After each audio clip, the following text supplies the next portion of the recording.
सोलापूर पुणे महामार्गावर भिगवणजवळ ढगफुटीची दृश्य. हायवेवर आले पाणीच पाणी.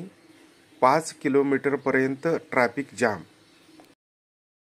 पावसाळा अजून 15 दिवस बाकी असताना अवेळी सुरू झालेल्या पावसाने सोलापूर पुणे महामार्गावर भिगवणजवळ तब्बल 5 किलोमीटरपर्यंत ट्रॅफिक जाम झाले होते. पुण्याच्या भिगवणजवळ रस्त्यावर पाणी आल्याने एक वाहन वाहून गेल्याचे सांगण्यात आले. त्यामुळे या परिसरातील नागरिकांनी दक्षता म्हणून एक करून वाहने सोडली. त्यामुळे सलग 5 किलोमीटरपर्यंत रांगा दिसत होत्या. भिगवणजवळ ढगफुटी झाल्याचे चित्र पाहायला मिळाले. ओढे नाल्यांनी रौद्र रूप धारण केल्याचे दिसून आले.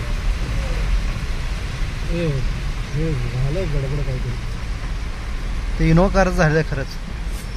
तर ते रस्त्यावर खाली गेली कशी काय, रस्त्यावर व्हायला काही नाही. आम्हाला एवढं पण रस्त्यावर